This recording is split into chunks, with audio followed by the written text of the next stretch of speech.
Honestly, a lot of these are in my best and worst books of the year, but there are some that did not make it, so this is kind of the opportunity for me to be able to talk about those as well. So buckle in, baby.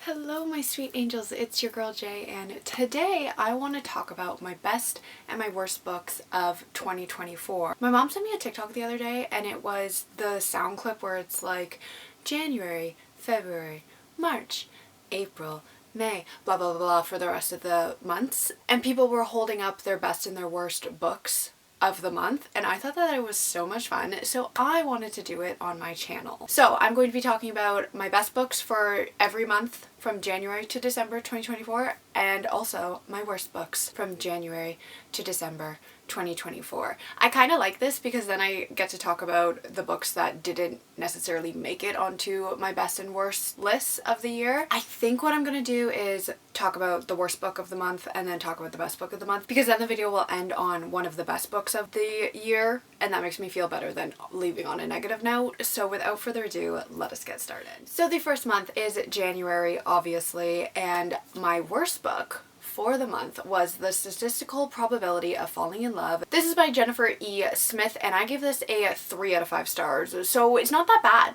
A 3 is decent. And it kind of makes me feel accomplished that my worst book of the month was a 3-star read, because nobody wants to read a below 3-star book. Nobody really wants to read a 3-star book either, but it's less terrible than a 2 or a 1 star, you know what I'm saying? This sat on my shelf for so long, and I put off reading it because I kind of had an inkling that it wouldn't exactly be for me, because I watched the movie and I didn't really like it that much. So I decided in January that I was going to just try to read it. It was just very average. It was very predictable, but it was a very quick read, so I'm not necessarily mad about it. It was just not anything memorable. I also hated the main character Hadley in this. She was just very self-centered, so it made it very hard to like want to read her story, you know what I'm saying? But yeah, 3 out of 5 stars for the worst book of January. And then my best book of January is The Charm Offensive by Alison Cochrane, and this one, 5 out of 5 stars. I absolutely adored this story and these characters. This had me kicking my feet and squealing. I absolutely fell in love with these characters. Like I said, both Dev and Charlie were just such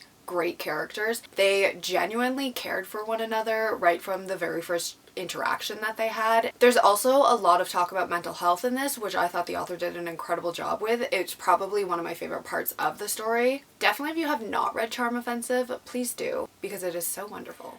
Which leads me to February. My worst book of February was Magic Mutant Nightmare Girl. This is by Erin Grammer. I give this a 1 of 5 stars. This is probably one of my least favorite books of the year. It had so much potential to be a really cool book. It basically follows a girl named Holly who ends up becoming a mutant, and she joins like a secret agent and his task force to try to find a cure for her mutation. It was not good. It was not good. Holly is very self-centered and just a very annoying main character. She is very into Harajuku fashion, and she was more concerned about a speck of dust on her outfit rather than the literal mutants who were trying to kill her. So it was just very frustrating because she would be in the middle of a fight and then she would be upset about her dress, and it was like, maybe focus on not dying, you know? It just was not for me. It felt like it was going in circles for the majority of the story. So it was definitely the worst book of February. But that brings me to my best book of February, and it is Fly With Me by Andy Burke. I loved this story so much. This is a super cute sapphic romance. It follows a traveling nurse named Olive and a co-pilot named Stella who is trying to get her pilot wings. Olive is scared of flying. She is on a flight to go to a race that she is running in honor of her brother, and she ends up saving a man's life while on this flight. She ends up missing her connecting flight, so Stella offers her a ride to the race and they end up spending the day together. And then the video of Olive saving this man's life goes viral, so Stella decides to do a little PR stunt and fake date. That way she can earn her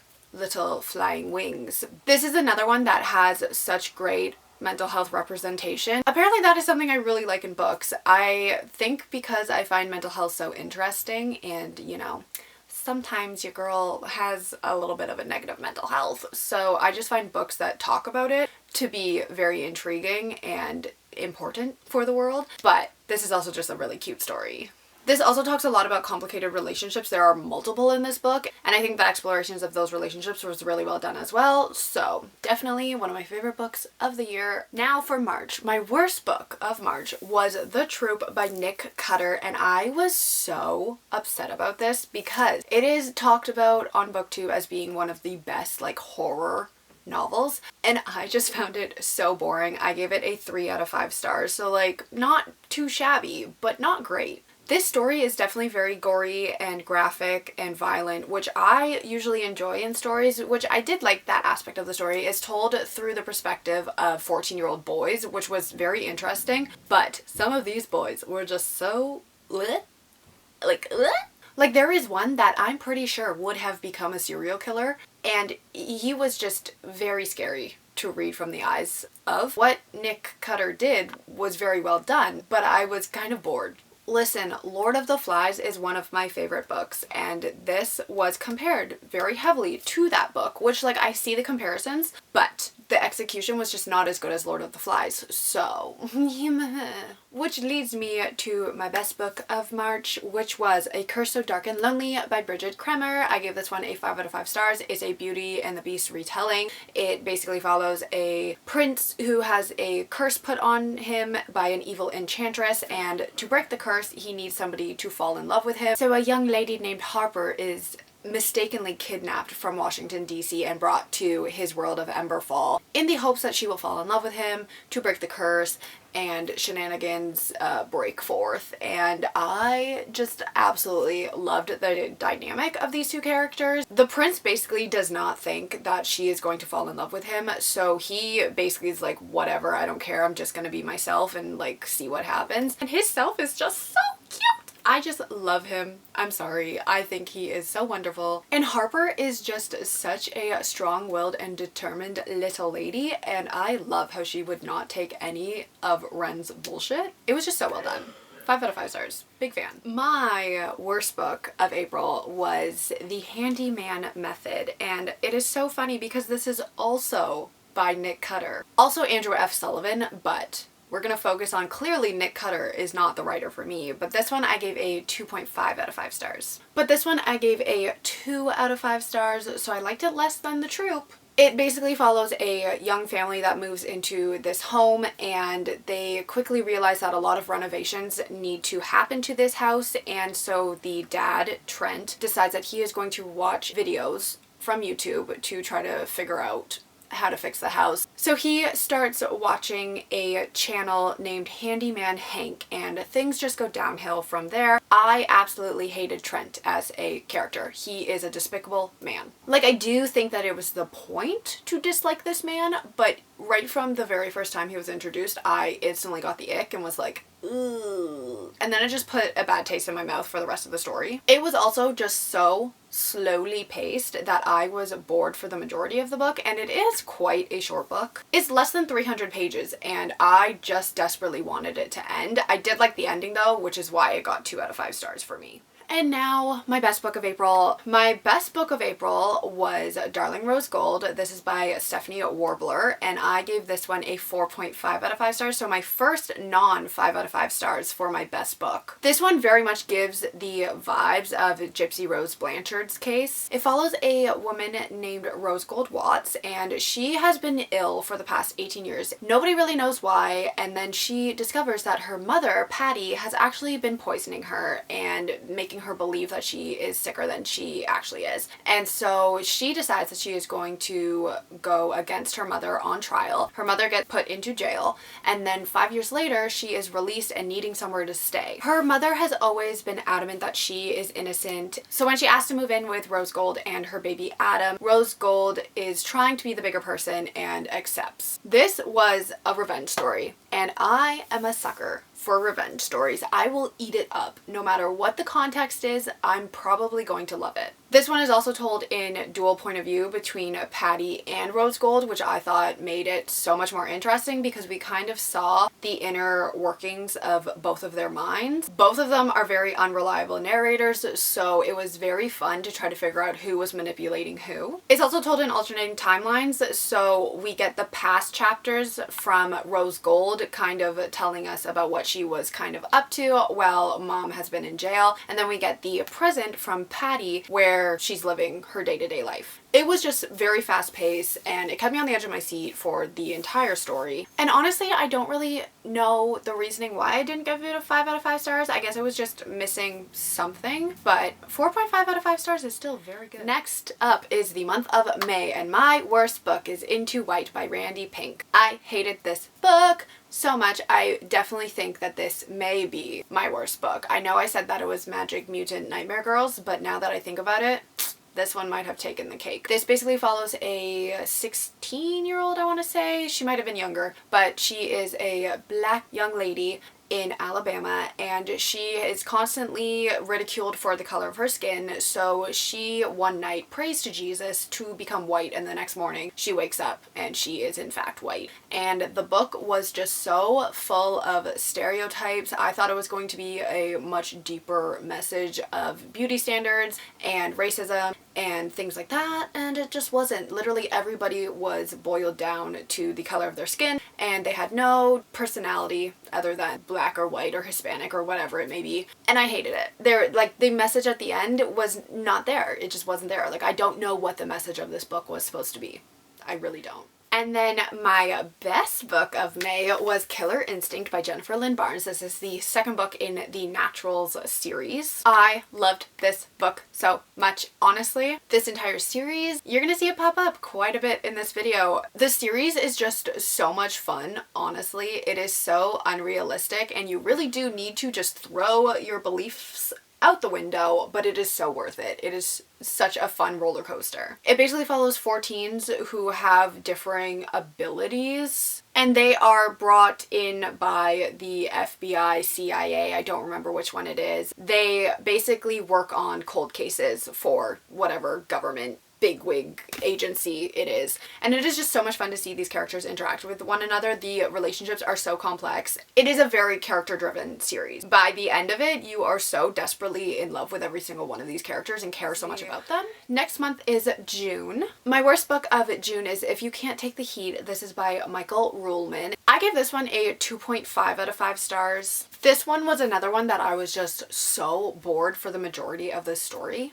It also has a love interest that I thought was a terrible human being, so I really did not like the romance at all, and I just wanted to keep the main character away from her. It just made it very hard for me to be invested in the romance, and it is a romance novel, so not a fan of this. I give it a 2.5.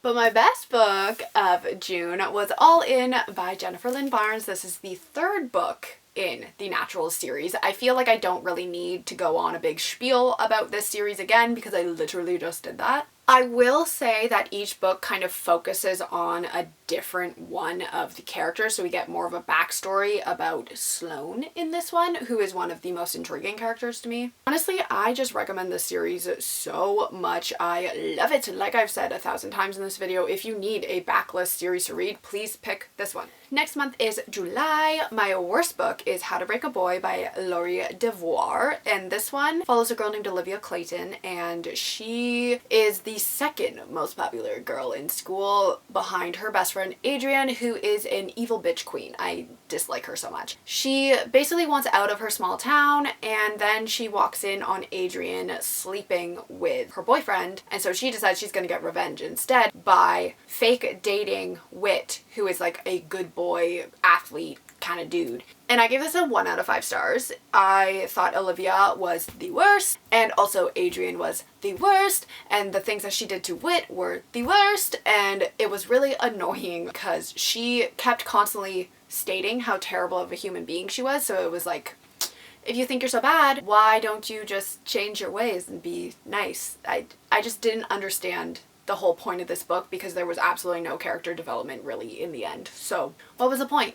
I don't know. My best book of July was Tarnished City. This is by Vic James. This is the second book in the Dark Gifts trilogy and definitely my favorite out of the other two. I did give the first one a 4.5 out of 5 stars, and I think I gave the third one a 4, maybe a 4.5, but this one glowing 5 stars. This is one of the darker young adult series that I have ever read, and it was so much fun to see these characters grow and develop. We also get multiple point of views in this, which was a lot of fun to see every single one of these characters and get inside their minds, because some of them are very fucked up.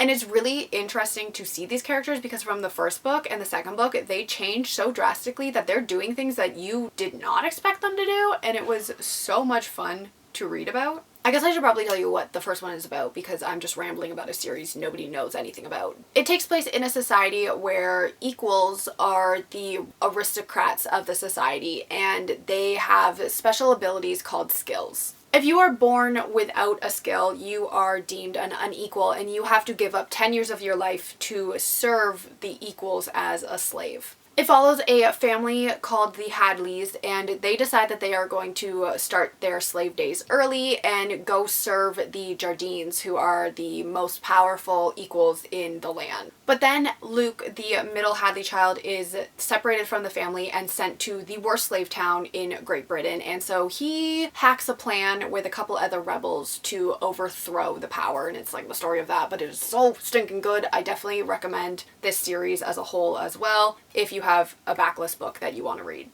These ones. Next month is August. My worst book of August was The Helpline by Catherine Collette. I gave this a 1 out of 5 stars. I just hated the way that the main character was treated in this. I'm pretty sure that she has autism, and I mean, it's never like fully stated, but it's very autistic coded, and she was just taken advantage so much in this book. It just made me so angry while reading, and there was no like closure to that. Like nobody was like, oh, maybe like this is wrong. No, they just walked all over her because she didn't understand social cues, and I hated it so much. I also just found it like very boring. And then my best book of August, I cheated a little bit and I picked 2 because they are companion novels, and I literally read them back to back, and therefore in my head they are one book. But it is The Shadows Between Us and The Darkness Within Us by Trisha Levenseller. The Shadows Between Us was a reread for me, which is why I like also don't really count it as being a separate book, but the first book follows Alessandra, and she essentially decides that she is going to infiltrate the court and marry the king, and it's just like a Slytherin romance, and I loved it so much. And then the second book follows her older sister Chrysantha, and she has always played like the dumb blonde of society, and so she decides that she is going to marry a rich old man and hope that he meets his demise very quickly so that she can overtake his fortune and live the lifestyle that she wants to without the burden of her abusive husband. So it's taking a little bit longer than she wants to. So she takes matters into her own hands and gains that fortune. But then a random man who she has never heard of, named Eric, comes waltzing into her life saying that he is the duke of the family and that it's actually his fortune. And so they have like this little rivalry. And I ate up every second of both of these books. I highly recommend these companion novels. They are so much fun. But they are both my best books of August because I gave them both 5 out of 5 stars, and I love them equally, okay? It's like asking a mom to pick her favorite child, okay? Leave me alone. I love them both equally. Now, into the month of September. My worst book of September was The Killing Floor by Lee Child. This is the first Jack Reacher book, and I gave it a 2.5 out of 5 stars. I feel, upon reflection, it should have been lower, but I felt bad because I asked my boyfriend what his favorite book was, and he said this one, so I said I would read it so that we could do a little chitty chat about it, and I hated it. So, yeah, I mostly hated it because Jack Reacher is a disgusting pig, and he could not look at a woman character without describing their breasts, so, bleh. I hated it. The action and violence and gore was really well done though, which is why I gave it a higher rating, but like I said, should probably be lower, but here we are. And then my best book of September was The Temptation of Magic by Megan Scott. I gave this one a 4.5 out of 5 stars. It has the forbidden romance trope, and I loved every second of it. They are very much one-sided enemies to lovers. One of them is an assassin for like supernatural beings, and the other one is a secret supernatural being. So the main character, Nicole, hates the love interest, but he doesn't know that she hates him, and she has to pretend she likes him so that he will do her like bidding for her, and it was just so much fun. So much fun. The month of October, my worst book was Life Impossible by Matt Haig, and this one I give it 2 out of 5 stars, and this is a like very loved author, and I was just so incredibly bored with this story. It is essentially a super long letter from this old lady who's going through like a midlife crisis, and she inherits a house from this woman that she met only a couple of times, and she's very confused, so she ends up going to the house, and it's like on this random island, and she meets a man there, and there's something to do with like supernatural, but not really supernatural. It's like all the vibes in the world, it's like aura, I don't know. But she sends this letter to one of her old students because he had sent her a letter basically being like, hey, I'm depressed. But she sends him back this email that essentially is just her complaining about her life and tells her entire life story to him. And I was like, if this was me receiving this message, I would have been like, thank you so much, but I am not reading this. It is too long. Hope you're doing well. XOXOJ. Like, it was just not my kind of story, but a lot of people like it. So don't take my word for it, but not for me. My favorite book of October was Dark Dawn by J. Kristoff. This is the 3rd book in the Nevernight trilogy, and I read every single one of them in October, so it was really hard for me to pick one of them. This is another one where I am honestly just picking all 3 of the books, Nevernight, God's Grave, and Dark Dawn, because I am obsessed with all 3 of them. I love Mia Kuvera so much, like so much. I finished this trilogy and I did not know what to do with my life. It follows a 16-year-old named Mia Kuvera who joins the Red Church, which is a school for assassins, because she wants to avenge the death of her family. So she starts partaking in these tests to become one of the 4 blades that serve the Lady of Blessed Murder, and basically by the 3rd book she is like the leader of the world. I don't care what anybody says, like I love her. Basically by the 3rd book she is a completely different human from before, and I am obsessed with her. Next is the month of November, and my worst book was Sacrificial Animals. This is by Kaylee Peterson, and I gave this a 2.5 out of 5 stars. It basically follows these 2 brothers who left their abusive father and their home on a farm, and then they get a call saying, hey, come back, I'm dying. So even though he's really abusive, they both are like, okay, let's go back. And the one brother has been disowned from the family because he married an Asian woman, and for some reason he still comes back to see his dying father, and the other brother starts having an affair with the wife, and just shit goes down from there. And it was just confusing and boring, and the ending was pretty good, but leading up to that, I did not care about these characters or what happened to them. So when all the shit goes down, I was like, nice. Because I did not care what happened to them at all. Not even a little bit. And then my best book of November was Happy Place by Emily Henry. This was my first Emily Henry book, 5 out of 5 stars, obsessed. Definitely going to be checking out more of her writing, because for some reason, silly old me has only read Happy Place, and that seems like a crime on my part. This one follows Harriet and Wynne. They have been broken up for quite a while now, but their best friends do not know, and every year all of them go to their happy place, which is a little cottage in Maine, and so they have to pretend that they are still in love and deny the attraction that they still feel for one another, and I ate up every second of it. The relationship between Wynne and Harriet is so well done and complicated, and I loved how they were constantly trying to one-up each other. I thought it was so funny and so much fun to see them grow closer. And then we also get chapters from the past where we see them where they are in love and how their relationship fell apart. I'm obsessed.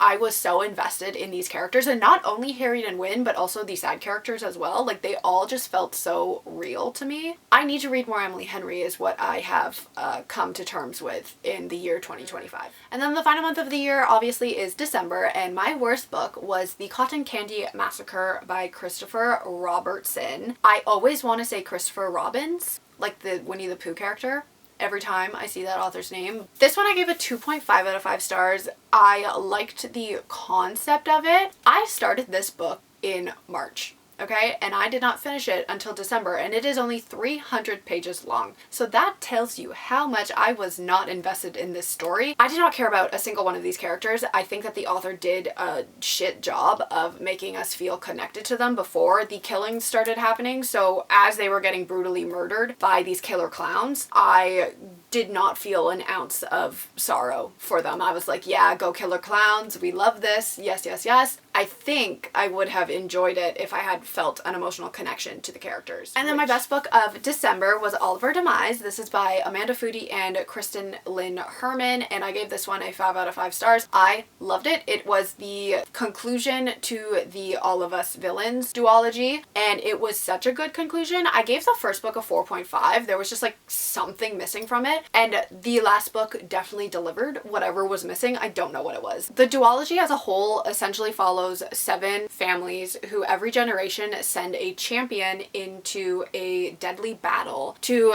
gain the high magic of Ilvernath. Historically, the Lowe family has always been victorious, but this Bloodvale, the other 6 families have some tricks up their sleeve after a tell-all book was published anonymously, drawing tourists from all over the world, and it's essentially the story of that. But in the second book, they are still very deep in the battle, and it is just so thrilling. The character dynamics in this are so complex, and in the first book they are in certain groups, but then by the second book those groups have completely changed up, and it is so interesting to see how those characters interact with one another. I became so invested in this book. I could not put it down. I wanted to know so desperately what was going to happen. There's also a character that was very minor in the first book that becomes very prominent in this book, and I thought it was so much fun, and the way that it played out was so good. This is another duology that I highly recommend you read if you want a backlist book for whatever reason. Read these. It's so much fun. So much fun! Alright everybody, so those were my worst books and my best books of every single month for the year of 2024. Let me know down below if you have read any of these books and what you thought of them, and I will see you all in my next video. Goodbye!